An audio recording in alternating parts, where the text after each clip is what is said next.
Hey guys, welcome back to my channel, or welcome to my channel. If you've not been here before, I'm Lenny and I have 6 Dachshunds, 5 long hair and 1 smooth.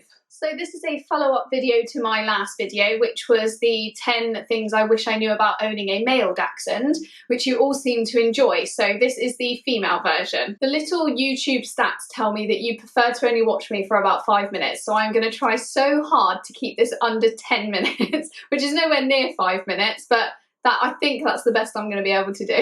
So the first 4 points are all around the same thing, which is the thing that females have different to males, which is going through a season. So the first one is quite obvious. It's that at around 6 months to 12 months, females go through their first season. Now, I saw loads of mixed information on this before I got my first girl dog. And some people said, oh, they clean themselves, you won't even notice that they're in season. And some people said, oh my gosh, you're gonna have to do something because you're gonna have, I'm gonna have to say it, blood everywhere.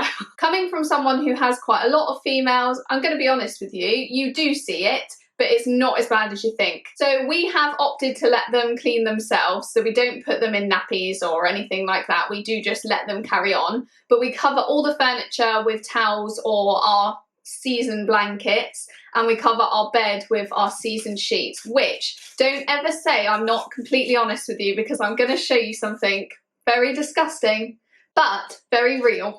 So we do have season sheets. I have found that females tend to clean themselves all day, and because I have boys, they clean them too. Ugh.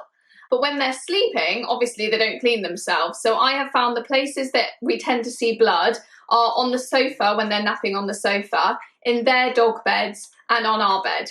Now, our dogs sleep under the duvet if they're in our bed, so the sheets that we make sure are season sheets are the sheets underneath the duvet, so like the bed sheet. So this is our season bed sheet. Oh my gosh, I can't believe I'm showing you this. So let's see if you can see it. I'll stand up. Can you see it on here? Oh, here we go. Oh. So it's not awful, because obviously you can wash some of it out, but I mean really bad ones like this, they're just, I'd have to bleach the sheet. But the reason we picked a light sheet is so that I know it's this one that we use. So yeah, it just has a few splotches here and there.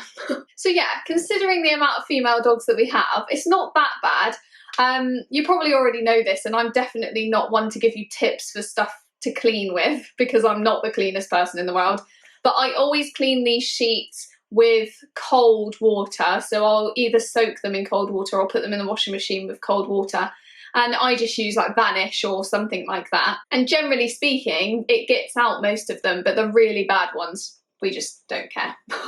As I say, not the cleanest person in the world. So that's the first one. Number 2. So the bleeding is kind of the obvious one. So the rest of them are sort of maybe less obvious ones that happen to females. So number 2 is that when they are coming into season, in season, or following a season, they can change their personality. And I think that threw me off quite a lot as a first-time dog owner originally. My first female has something called silent seasons. So she never bled and she never really changed. The only reason I knew she was in season is because my male would sniff her and lick her, which he never usually did. My second female had very obvious seasons and found them really difficult. So I think it's different depending on your dog, but they can change personality and get quite grumpy and quite needy. So that's something to keep in mind around that time. So for example, if your female starts fighting with your other dog or starts growling at you, I just choose to give them a lot more space. So I'll provide areas that they can have loads of space and get over this, because basically they're going through the same as what we go through. So if you are a female watching this who has periods, you'll know that it's painful and you do feel a bit grumpy. So imagine they're going through all of that, and then I think you'll understand them a bit better when they're going through their season. Number 3 is when they're in season, they do something that I call sort of flagging their tail. So basically they put their tail to the side when they're ready, and they start shoving their asses in everyone's face. And they don't just do it to male dogs, they do it to female dogs, they do it to people. So if you've been thinking, oh, well, when my dog's in season, we'll just have visitors here, we won't go out, be ready for them to shove their bums in your visitors' faces and really try and get them involved, which is sort of embarrassing, but at the same time, just be ready. Number 4, and I don't know if this is the same for everyone, but it has been for all of my female dogs. I don't have any anal gland issues in my dogs particularly, but I do find that their anal glands are a lot worse when they're in season. So I can basically smell when they're going to come into season, which is totally disgusting. But I do find that when they come into season seems to be when their anal glands are a bit more stinky, which I don't know if you've ever smelled anal gland before, but it's disgusting. It smells like fish. So keep in mind that when they're in season, there might be other smells about and other juices about. Why am I always having to talk about juices in these videos? But yeah, other smells about, other juices about, and it's not an infection or anything like that. It's just, I think, because of everything going on and tightening up and all that, it just seems to release the anal glands more often. I'm not really sure the science behind it, but I've definitely found that with my girls, when they're going to come into season, I can smell anal gland and I know it's going to happen. So that's my first 4, which are all around seasons, which is kind of obvious for females, I think, although there might be some information there that you didn't know. But I thought I would start with seasons because that's the difference with females and males. So number 5 is humping. So when girls are excited, worried, everything I said about the males, if you've not watched that video, then I will pop a link somewhere up here or here, I don't know. But yes, so when they're excited, worried, playful, all the same things as males, they hump too. So that means they might hump your friends when they visit, they might hump other female dogs, other male dogs, and again, it's not a sexual thing, it's just what they do. So yeah, number 6 is not just during seasons. I have found they do this sometimes anyway. So this is, and I don't know what I'm going to call them. I want to be posh, but I think the thing I would usually call them in my day-to-day life is their fanny. So I'm going to say fanny. So female dogs, I find especially when they're in season, but also other times in their life, lick their, I could just say bits, couldn't I? Okay, they lick their bits way too much. So obviously if they're licking them aggressively all the time, then you need to go to a vet because there could be something going on, but they clean themselves a lot. I mean, if they've been out for a week, they're going to clean themselves. That can be slightly embarrassing again if you've got visitors who don't own dogs, or if you've never owned a Dachshund before, you might be concerned. But yeah, they do clean their bits quite a bit, especially when they're in season, and it's gross to watch, and they probably do kiss you later. Number 7. So after they have a season, some females can go through something called a phantom pregnancy, which is basically where their body is telling them that they are going to have babies. There's loads of things that come with that phantom pregnancy which might throw you off a little bit. So producing milk and having swollen mammary areas, continuing to look swollen in their bits, that's what we've agreed to call it. Continuing to be grumpy, creating a nest in the house, so that means bringing toys and things to their bed.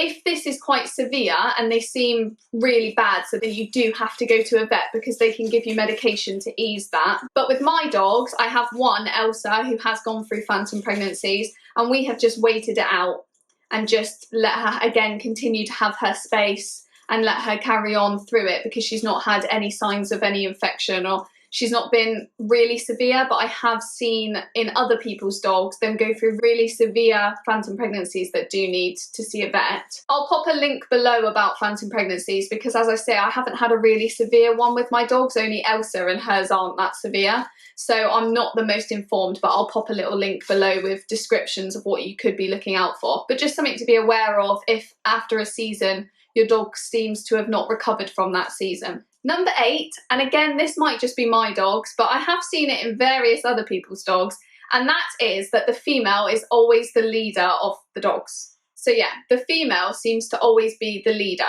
So if you start with a female dog and you get a male, chances are they're going to be submissive to the female. So my females always lead us. So if I were to take out a female and a male, you'll always see the female being the most calm and trying to be the leader. And especially when we go on the mass Daxi walks, although I do know of a couple of male dogs that always want to be at the front, my females tend to herd us a little bit, so they'll always walk around us in a big circle checking everything's okay. And that's just something about females that I think is worth knowing. Number 9, I'm saying this quite a lot, but these might be only relevant to my females, but honestly, this is across the board in my girls, so I'm guessing it is relevant to a lot of others. But of course, with any personality trait or anything, your dog could be miles off, so don't think that I'm saying this across the board. My number 9 is that females seem to have a healthier appetite from when they're younger. So I've found that all of my females have had a healthy appetite as soon as they've had like their first season, whereas the males I find only really have a really strong appetite after they're neutered. Again, it's very different depending on their exercise level and things like that, but my females, I've had to watch their weight a lot more than I have with my males. I find males stay quite slim and lean until they're neutered, whereas females tend to have a really healthy appetite, so you have to keep an eye on their weight. And number 10, I'm sort of clutching at straws here because I do think girls are better than boys, sorry guys. But number 10 is that in my particular group of dogs, the females are the only ones that eat other dogs' poo.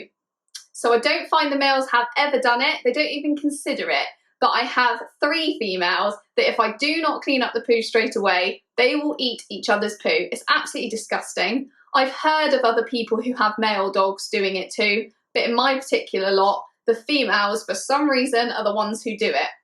There's a lot of misinformation on this, so about how they don't have the nutrients and things like that, so they're making up for it by eating each other's poo.